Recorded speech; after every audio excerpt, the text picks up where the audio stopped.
The energy world is changing. It's likely to evolve very dramatically over the next 20 or 30 years, and I'm thinking about 2 or 3 of the key questions and key issues which are likely to affect the nature of that energy transition over that period.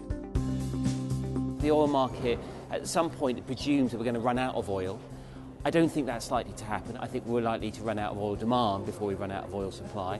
I can produce enough oil today, technically recoverable oil today, to meet the world's entire demand for oil out to 2050, twice over.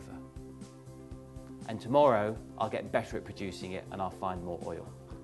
We are not going to run out of oil. It is increasingly likely that some technically recoverable barrels of oil will never be recovered. So a second question is, the world of natural gas and the way natural gas is traded is changing. Up till now, most natural gas is traded via pipeline, so one country has a pipeline into another country. We're moving to a world where increasingly gas will be traded by something called liquefied natural gas, LNG.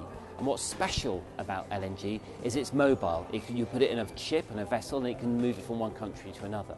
That's likely to change gas trading very dramatically, because in response to a shock in one part of the world, LNG supplies can be diverted from one country to another country in a way that pipeline gas can't be moved. The biggest and most fundamental question is how quickly will renewable energy penetrate the energy system?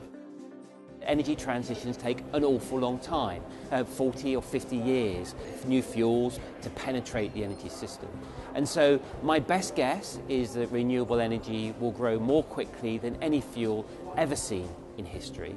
But even if it does, renewable energy is still only likely to provide a relatively small proportion of the world's energy needs 20 or 30 years' time.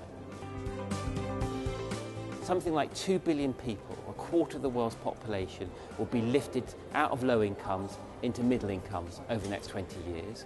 And when they do, they will need more energy. They have access to electricity, they can buy their first motorbike, they can buy their first motor car, and as they do that, energy demand will rise.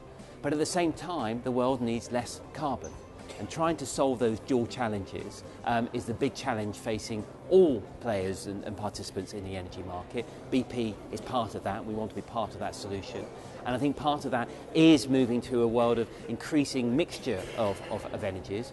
Renewable energy, growing rapidly, will have a key role to play, but also oil and natural gas are also likely to have a key role in meeting the world's energy supplies over the next 20 years.